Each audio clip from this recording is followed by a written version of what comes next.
Hello, everybody. Today you join me with So, Alex, and today we're going to be talking about car news. He's going to give an introduction about himself, car history, and things like that. So, Alex, I'll pass the baton to yourself to tell everybody a little bit about hello, yourself. I'm Alex Twinspark of TikTok fame, usually seen struggling with various Italian car issues online, but you can find me on various different platforms, TikTok, YouTube, Twitter, and all of that such. So yeah, that's sort of the brief introduction to me and my online presence, I suppose. Amazing. So, I will leave, for everybody curious, I'll leave all Alex's information in the description box below, and you can find him on the various social media platforms that he has mentioned. So, Alex, what is it that got you into cars? Well, I don't think I was ever given a choice. My whole Okay. family, my parents, my brothers, my grandparents on my mum's side at least, my uncle, everyone, all big into their cars. Everyone, you know.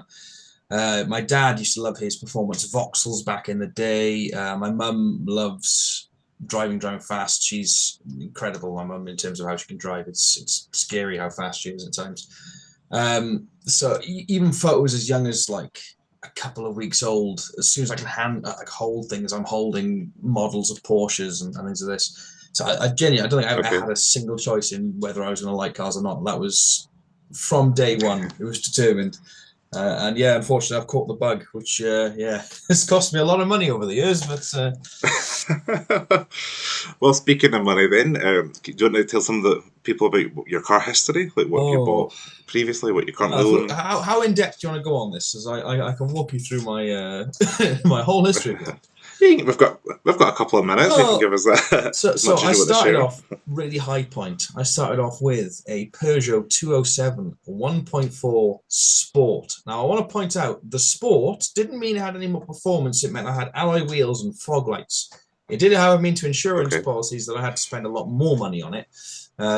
So that was not great in that aspect. But that was my first car, which I loved a lot, and I ever since will refuse to ever drive another Peugeot 7 because I do not want to lose the rose tinted spectacles I have for that car because I know full well if I drive it again it will be shit. uh, Mm-hmm.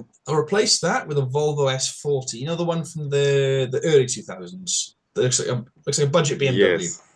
Replaced it with the 2 litre turbo version of that, which I thought was great for a time. I think there were bits of it that were a bit boring, but quite powerful, quite tasty.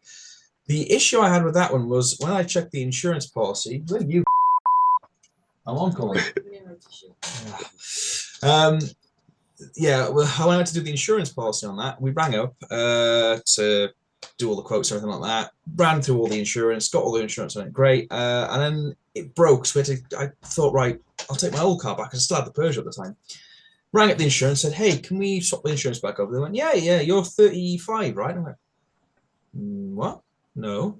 They'd misheard my birth year as 1980, not 1998. And yeah, that was the end of Ah, being able to insure my 2 litre turbo because at that point they went, no, the insurance is going to be about £3,000 now. And I went, so crazy. from that, went to an MGTF that never worked, and then regrettably bought my first Alfa Romeo, and I've been addicted to them ever since. Can't get past them.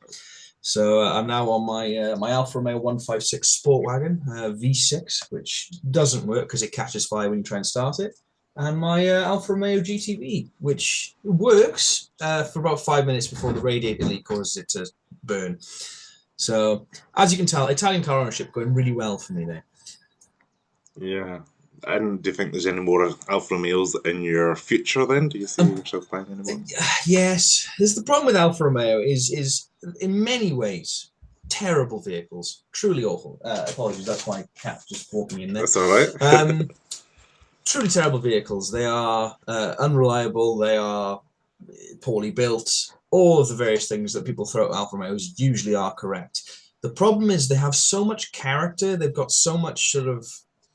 There's something about them. They understand theatre. They understand drama, and nothing else is quite like them. And that's my problem. Is every time I buy one, I'm like, I'll never buy one of these again. These are terrible.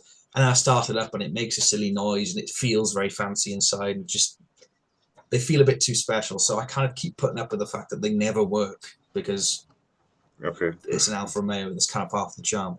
Your taxes or break the speed limit.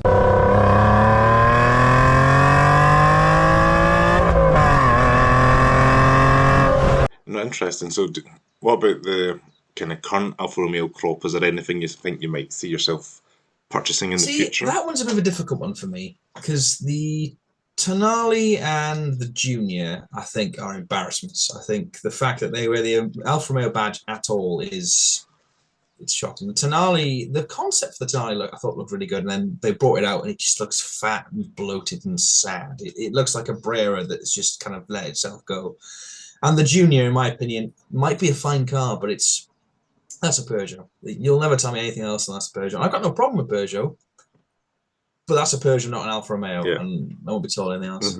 I get that. As for the Stelvio, I quite like it, along with the Giulia, but they are both coming toward the end of the production line now, and I'm curious to see where they go next. Giulia, if it had an estate version, absolutely, I'd be like, oh, I'll go for that at some point.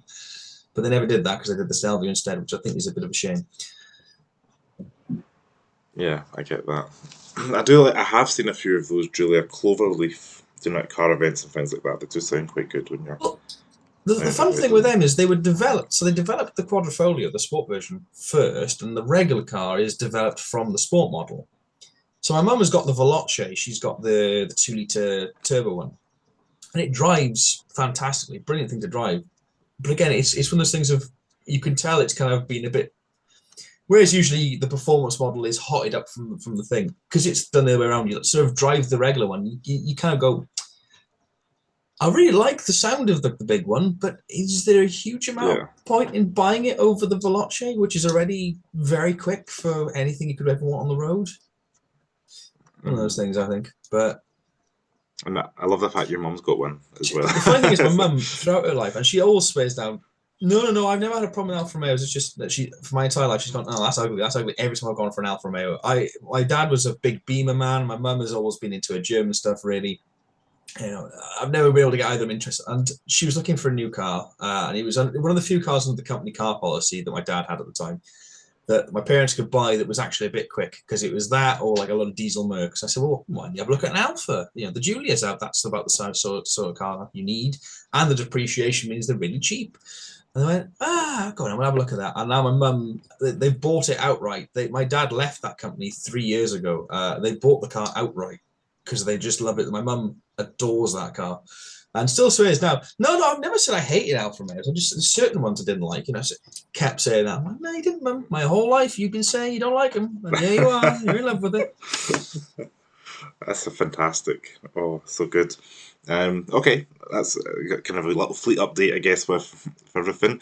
And as you mentioned at the start, we can follow you on social media for things you're going to be doing with the adventures with your current two. You may, I don't know, I guess in the future, buy another one in the future and surprise the audience with something. I'll be picking up a Saab very shortly because my two not working and my missus not being super happy with me constantly stealing her MX-6 has meant a friend of mine is lending me a Saab for an indefinite amount of time. Unfortunately, he's also having fleet issues, so he can't quite lend it to me at the moment. So I think it's the effect of me. If a car knows I'm going to be driving it, everything around it starts breaking down. I think it's a curse I have personally. Cars, fickle things, fickle cars. Well, I may as well move us on to the next segment, which is going to be kind of the car news. We have prepared a couple of topics ahead of today's call, so we'll let you start off with the Renault 4. Yeah, so obviously we knew the Renault 4 was coming, but they've recently announced sort of that it will be coming very shortly. They've given us a lot more details on it, and I've been looking into that. And going off how much I quite like the Renault 5, I think that is, in my opinion, going to be the most influential and important car of the 2020s, even going in the wrong period of time. Yeah. I'm looking at this Renault 4 and I think that's quite an interesting looking car. I quite like it. Even though it's a crossover SUV, a genre vehicle I normally detest, I do genuinely quite like the look of that. I think that's... Have you had a look into it at all? Have you seen any of the... Yeah, I've seen only like an Auto Express, like the kind of high level detail about it. I've not seen too much. Obviously, there's more in the Renault 5 than the Renault 4, but yeah, I get the concept of it, and as you said, it is more of like a crossover than I think the original one looked a little bit more like an estate than a crossover. But no, I think it looks good. I think this retro styling Renault Renaissance wave that we've got going on is not The too thing I bad. find quite interesting with the 4 compared to the 5, if you look at the 5, that's quite customizable as it is, but it's not like it's sort of as you'd expect a regular car to be, but with some nice options. The Renault 4, whilst I'd argue it looks a lot less like the Renault 4 than the new Renault 5 looks like the Renault 5, they've given it a lot of customization options. You've got a full canvas opening roof if you want it. You can take that off. You can have 4 million different paint colors. It's really customizable. Because it doesn't look a huge. Weirdly, I think it looks more like a modern day Mini, like the Countryman or something like that, especially from the back. Yeah. But they seem to have done quite a good job of going, well, look, everyone customized the old one because it was around for 1 million years. So here, have the customize option. No, I think they've had the design brief well, and I have seen on the news in the last little week the Twingle's meant to be coming to the UK as well. Which I think is a fantastic bit of news because obviously the original Twingo never came here. We had the second 2. The second one was really good. I think the third one was supposedly a bit rubbish, wasn't it? Because that was the mid-engine one that. Yeah, that was the one that's shared with the smart car. I've driven both of them. The second one's quite good. The third one's not that. It's a bit of a shame because you'd totally expect with it being rear-wheel drive and engine, you could probably have a slightly spicy hot one because Renault has always made great RS models. You look at the Twingo RS, that's a brilliant bit of kit to drive. Well, that's what I was going to say. The Twingo RS is the one to but even then, the Clio's always been quite good. The Megane's always been quite good, especially, again, the RS versions. I'm surprised with Renault having such a history of making its mid-engined hatchbacks for, rallying or whatever, with, the 5 turbo with the V6 Clio. I'm surprised they never did anything particularly interesting with that 3rd generation Clio. It's a bit of a shame. I always thought it was a bit of a missed opportunity, but from what I gather, it was. Yeah, unless they were stuck with the constraints because it was shared with Smart Car, there may be some manufacturing constraints potentially. Oh, lack of interest. Well, we'll move on to the lack of interest potentially. Well, on the other, speaking of interest, then Slate with the electric EV pickup truck that Jeff Bezos is backing seems to have a good few amount of interest. I didn't know that. Yeah, I think is it 700 million or something? It's been put. I didn't know. Dollars, didn't not know pounds. I've been interested in it because I love the idea of a customizable thing, and I just having a look through the customizer today. The thing. Have you had a look on that, by the way? Yeah, you can do it a lot, like slopey back, squared there's back. There's about 4 different body styles. And you can. It gets to the point where you can pick what stickers you want on the dashboard, which I thought was a bit mad, but I quite like the look of that, and I'm wondering how well they're going to do because I think they've got the slight issue that they're launching in America. That's what I was wondering. If it was global, I think it would do well in like Europe because it doesn't look huge. I've not seen anything with physical dimensions, but it doesn't look. I've seen like photos of it pickup truck size on the road, and it seems sort of regular car-ish size, sort of not. It's about 5 Series from what I gather from context. I haven't looked at it in place. It doesn't seem particularly big at all, but with a full-size bed from what I gather, which I think is that. In terms of design, actually really good, but again, market is you're talking America here. I know it comes to under $20,000 to start with, US. Yeah, with the federal tax incentive or something. I think there's a big caveat because I think is it 26 or 27,000. I think it's about 27,000, which is quite costly. But again, it's an electric vehicle, so they're all a bit. Hang on, sorry, Nero, off you go, my son. That's okay. Cats. But I'm having a look at the thing because I think it's got 2 slight issues with it, and I think it's again you're going for America, but I think it is a bit too customizable, and I think that's going to end up being its downside because I think this. While I do absolutely love the idea of these sort of modular cars where you can have basically umpteen million different customization options, you're doing that with a pickup truck. The problem is with most pickup trucks, if they're being used for something utilitarian, generally speaking, you kind of want a pickup truck. You don't want 400,000 options on how to make your pickup truck a very different. I think a lot of people will look at that and go, can't be asked for this, and they'll just buy a Ford F-150. So I think that's going to be. I hope them. I hope they do well because I do love the idea of it. I think it looks fantastic, and I'd love to see it in the UK or at least in Europe. But I am curious to see if they can do well. It'll be interesting to watch. I think that one. No, I agree. I like the concept premise. The simplicity. I think the base one has like no radio. It's got wind down windows and things like that. So I'm I pretty sure like the that top spec one concept. doesn't. You don't get a radio at all. I think the way it works is you mount Okay. either your phone or a tablet. They give you a mount for them rather than a radio, and you use that, which I thought was interesting. From what that. That will be. I never knew the top spec never had it. Okay, I could that's be wrong on interesting. that. Don't quote me on that. But from what I gather, No. from what I've looked through, it doesn't seem to have an option for a radio. It gives you an option of big screen or small screen, both of which they don't actually give you a screen. It's a mount. So that might be an issue then when if you drive to places without phone signal or without 4G for no audio, you might lose your sat nav and things. I'm just thinking. Yeah, I don't know. Like I said, bits and pieces of it seem really clever, but then some bits of it, like some of the customization options, seem a bit not so much poorly thought out, but also maybe a bit. I don't know. It's a bit like with a lot of the Tesla stuff I see. Is you can tell a lot of stuff from a Tesla's standpoint is designed for someone who lives in California.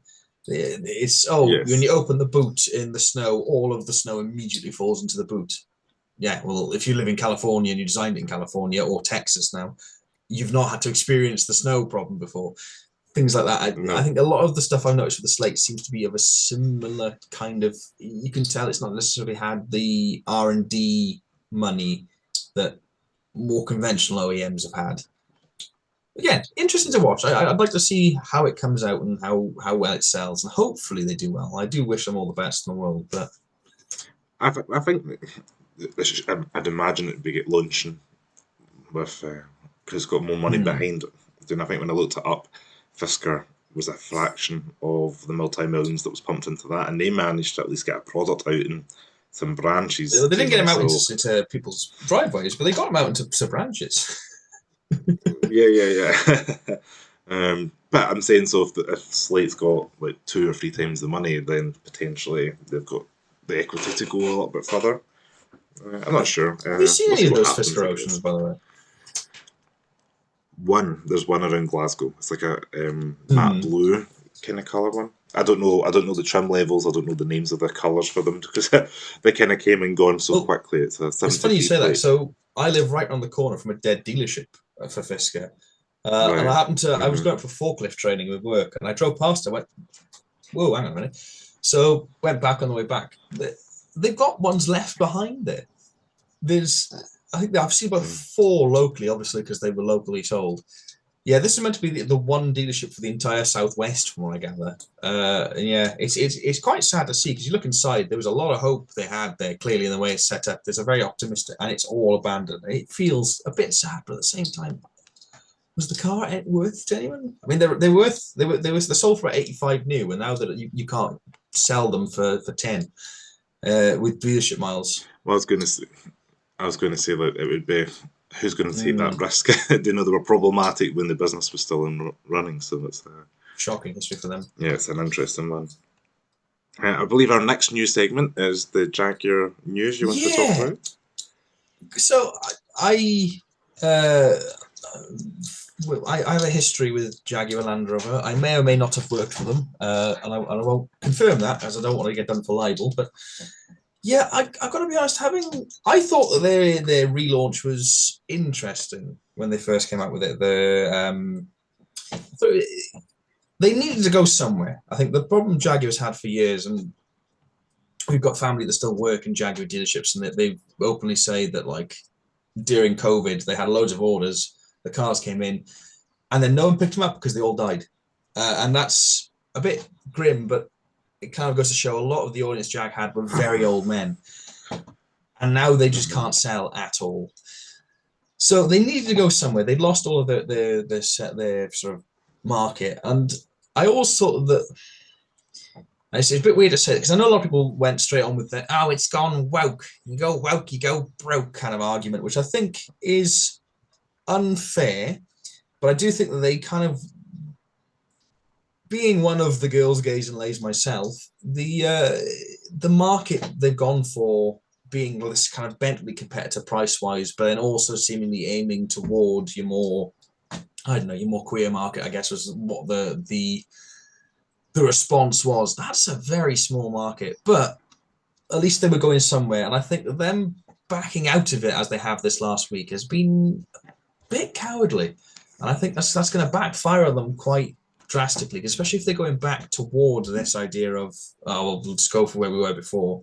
Because they weren't selling. And I thought at least with this, they were trying something new. Yeah, I feel, taking the marketing aside, because an advert's an advert. Do you know how many adverts over the decades have we seen and companies still bounce back from it, or they can be polarized? And the one that always sticks in my head is those adverts from maybe like 20 years ago, and it'd be, this is for men or this is for women, do you know? Whatever. Remember, was it the Yorkies, like for men or whatever it was? Yorkies, remember not those for girls. that kind of advert? Yes, that you remember it better than me. So like, people will forget adverts, but it's the products and things people remember. And I do still see F types about, like, and the F paces and things like that. But I agree, maybe something more. I see if they were relaunching like a product portfolio and giving people that they seem to be going for that Type 00 concept and pushing that out. You know, I think it was pink and blue Miami, and then they've got that blue one that was at Paris Fashion Week, etc.